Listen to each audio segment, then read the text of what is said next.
Today what we're going to launch is a blueprint how informal settlements, not just in Mukuru, not just in Nairobi, not just in Kenya, but across Africa can be upgraded where the local communities are at the heart of decision making.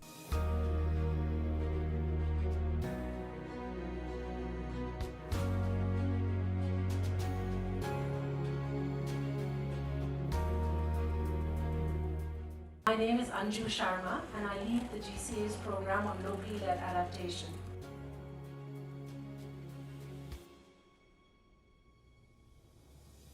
At the GCA, one of our core and strategic mandates is to create sustainable jobs in climate adaptation by promoting youth entrepreneurship with a specific focus on women-owned and led businesses. Adaptation, the topic of today, is unstoppable. And with that, Africa is unstoppable.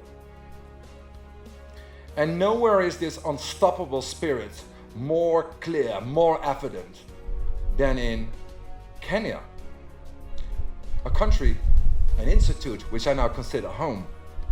It was here in Kenya that I saw people mobilizing to respond to the climate emergency. It was here in Kenya where I met a community in Makueni County that built a sand dam which was supporting 6,000 families, where there was previously only rocks and a dry riverbed. There are now trees and a kitchen garden and a brighter future.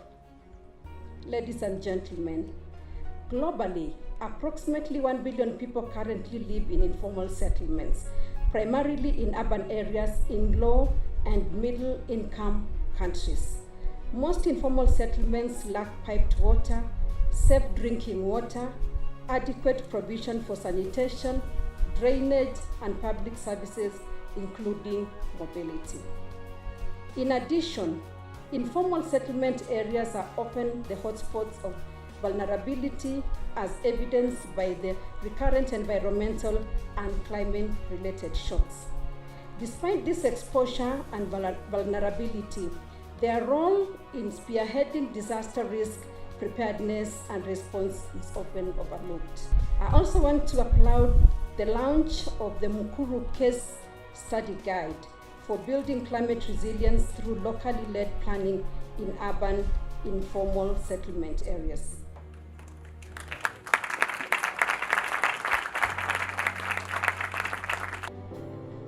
And the story of Mukuru is a story that needs to be written, because Mukuru is the only place you pay to go to the toilet. You pay 170% for water that others are paying in Karen and Lavington. You pay more for electricity than in any part of Nairobi. And yet, these are the people who are the bottom of the pyramid. Your Excellency, Madam First Lady, I am determined, I'm committed, and I'm confident because of the extraordinary leadership this country, your country, provides.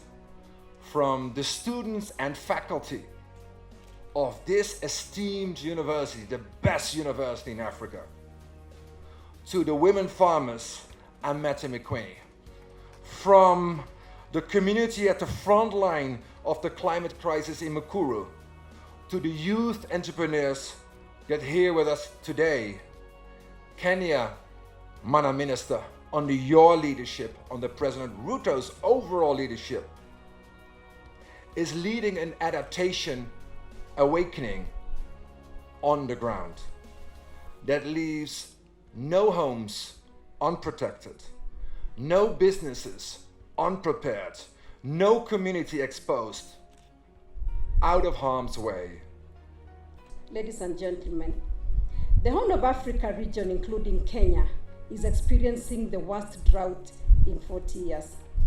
Approximately 4.3 million Kenyans have been severely affected, most of whom are women and children who suffer from food insecurity, water insecurity, and livelihood loss.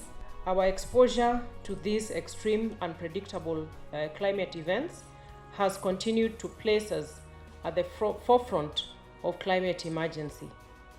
The scientific findings of the Intergovernmental Panel on Climate Change indicate that climate change is already causing widespread disruption in every region in the world, with just 1.1 degrees centigrade of warming.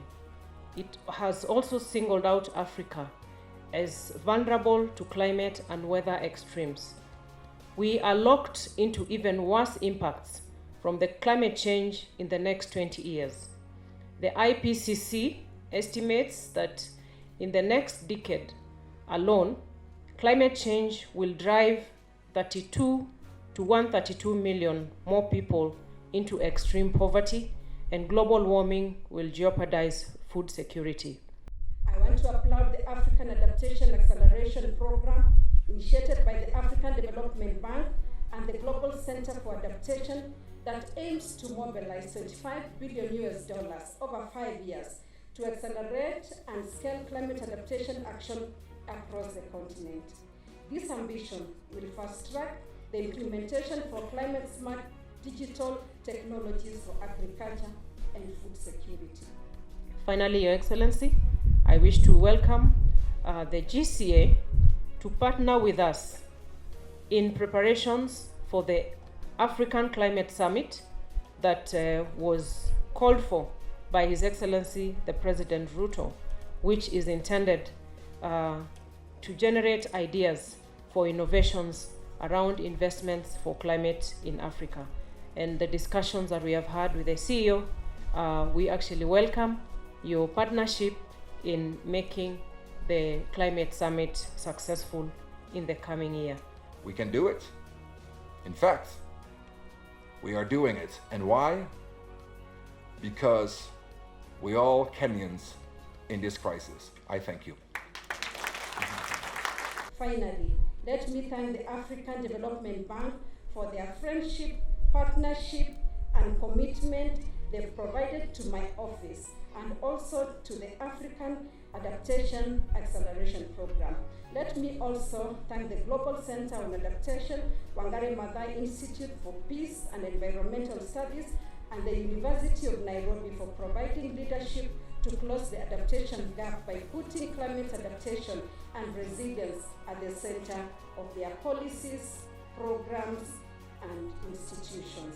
Thank you very much for your kind attention, and may the Lord bless you.